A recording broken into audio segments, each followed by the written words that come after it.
You alright there, ladies and gents? How's it going? Welcome to my first look at the new Ford Transit 185 Auto 2021 version. It's brand spankers. I'm just getting my head around it. I picked it up last week. I've done 200 miles on it so far, and yeah, I'm really loving it. It's a fantastic van, and it pretty much does everything I want it to, although it doesn't make the puddles go away. Yeah, so I'm really impressed with it. This is just a little first look, a little first glimpse at the van while I'm getting my head around it, getting used to all the toys and stuff on it, and working out how the van is going to suit me best. Keep that butt rubber side down. So I got this van so I can do track days with my motorcycles, load them into the back, go motor camping, stick again my dirt bike in the back, go off up to Scotland or Europe or whatever, and have an explore on the bikes in the dirty bits, and then have the van as a base. So at some point in the van's future it will be getting a partial camper conversion. I don't think I'm going to go for a full camper conversion because that won't suit my needs, because that will take away room inside the van. As you can see, it's a short wheelbase, low roof, so there's not a huge amount of space in there, but there's plenty for a couple of motorbikes and a skinny little chap like me. Yeah, so I do have plans for it in the future. I'm hoping to get a pop top for it with a roof bed. I'm also going to do some other bits and bobs to it to make it a little bit more camping friendly, like fitting solar panels to it, electrical hookup and all that sort of thing, in case I find some proper campsites to go and stay at.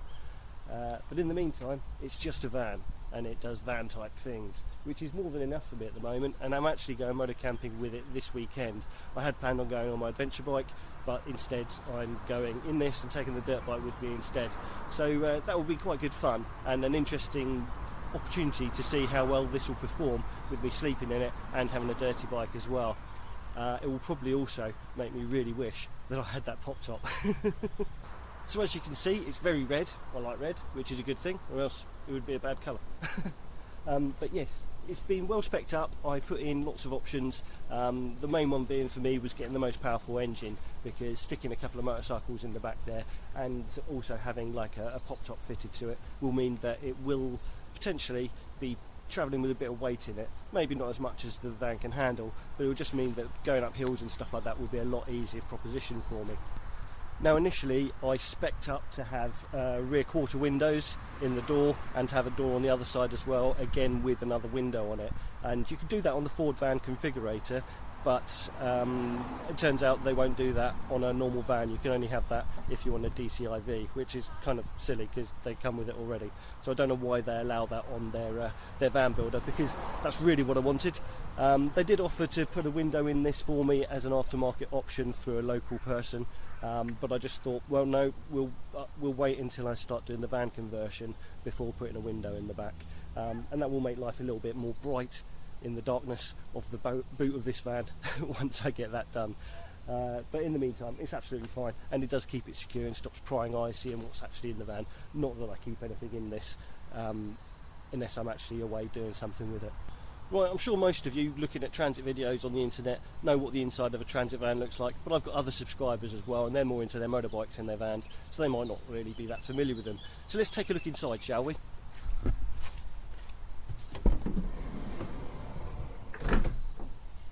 So in the back it's pretty spacious. I've already done a run with a friend up to IKEA and got some tables and benches and stuff put in this. Came ply lined. I didn't expect that. They shoved that on and then charged me for it, but I'm not sure if that's just a standard thing with Ford. It comes with the LED inside lights, which keeps it nice and bright in here, which is quite handy, and being LEDs, I'm assuming that they're not too much of a drain on the battery. Eventually I will have a leisure battery in this, so that won't be really of an issue.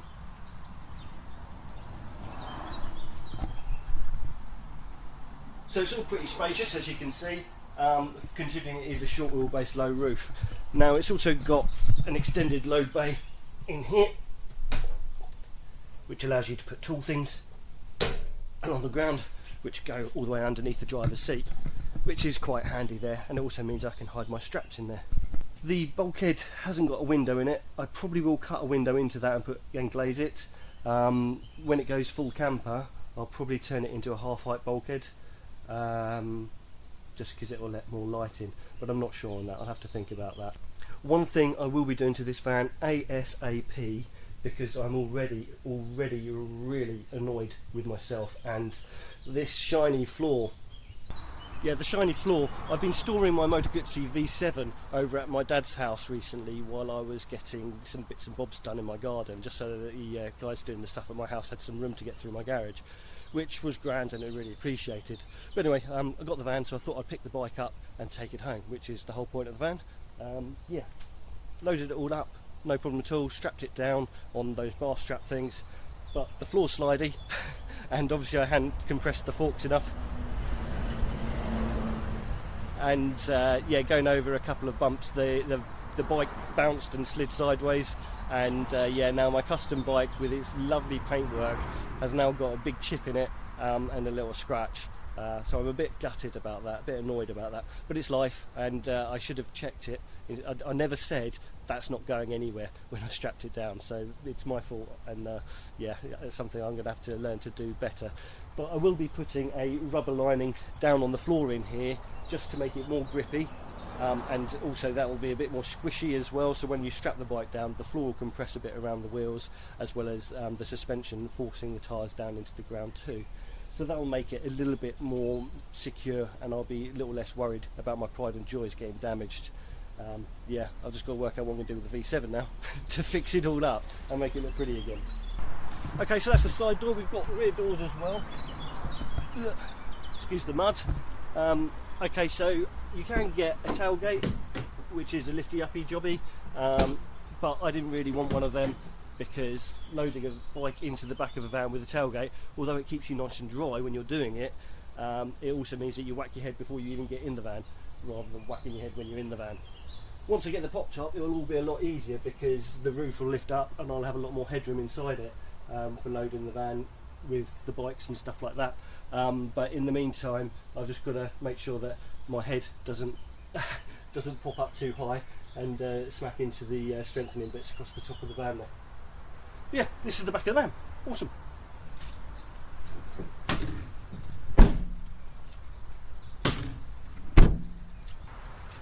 So that's the outside of the van. It's pretty swish. I'm pretty chuffed with it. I think it looks absolutely lovely. I mean, I know it's only a van, but I like vans. I've got a little bit of a thing for vans.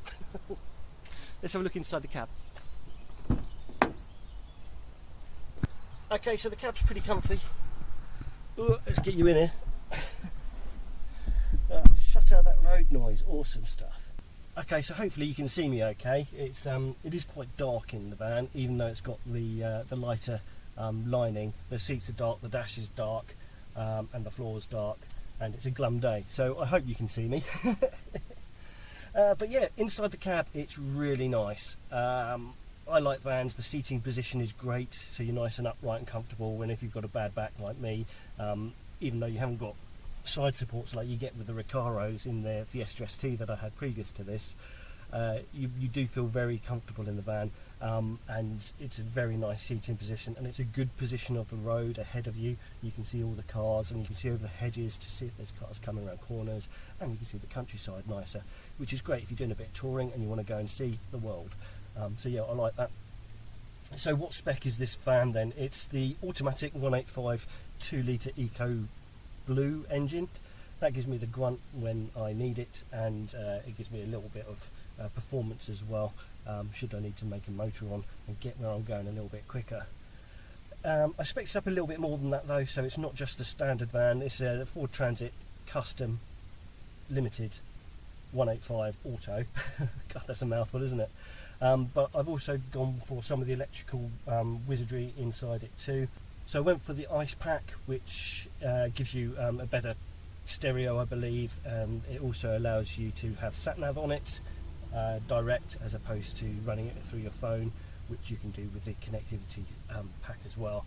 I can run my phone through the music player and all that sort of stuff, so I can stream YouTube music to the stereo on this and have whatever tunes I want wherever I want in the world, which is grand. I like that. That's grand. That really is. I've also got adaptive cruise control. I've got lane keeping assistance and all that sort of stuff, all sorts of things just to make the drive more pleasurable, so I can just get on with it.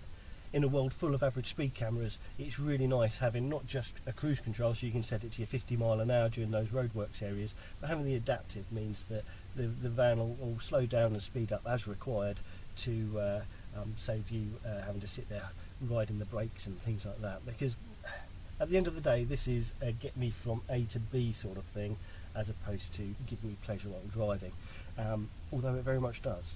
So having those driver aids does make this a far more relaxing environment to be in when travelling a little bit of distance, and also just cruising up to IKEA to get your mate a table because yeah, speed limits and stuff.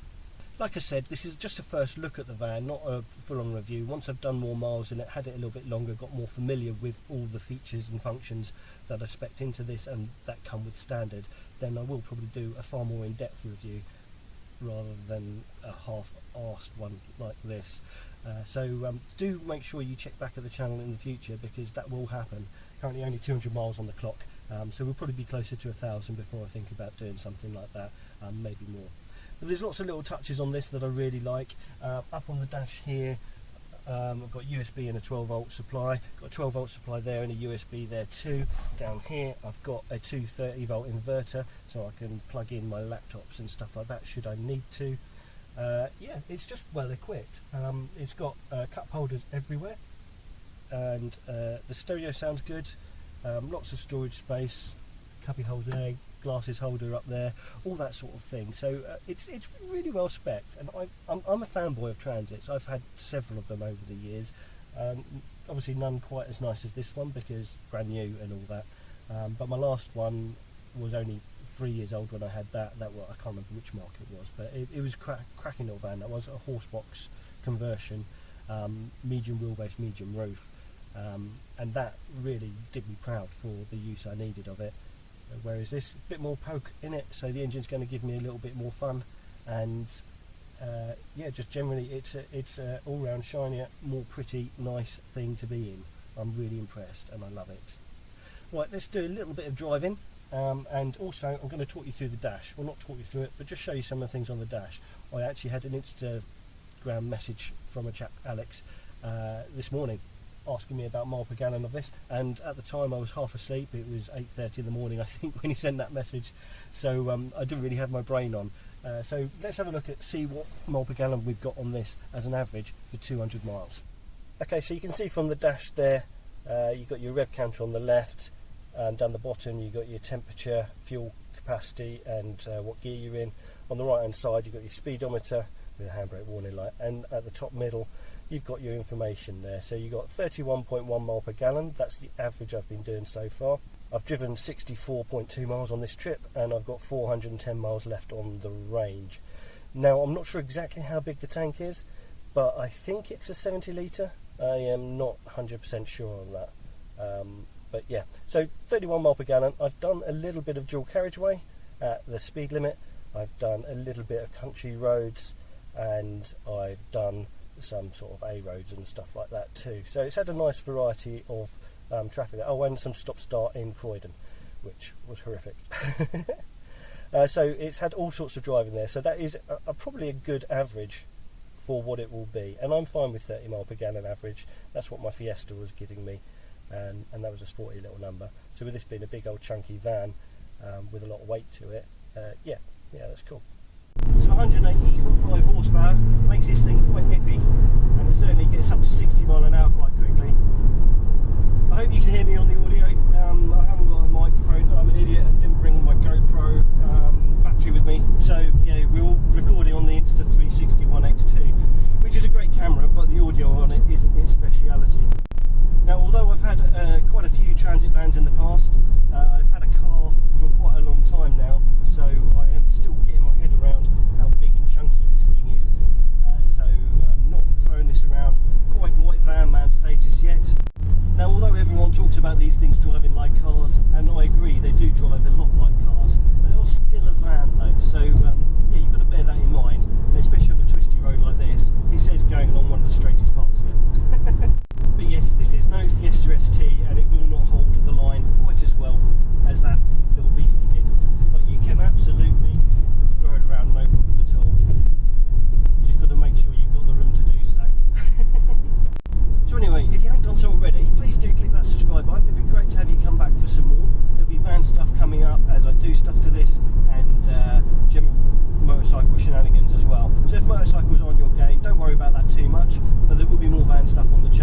as this fan progresses with what I do to it. But first things first, I've got to get a rubber loading bay in the back so things don't slide around so much. And if you like this video, why not give it a little thumbs up? We like them thumbs up, they're good, they are.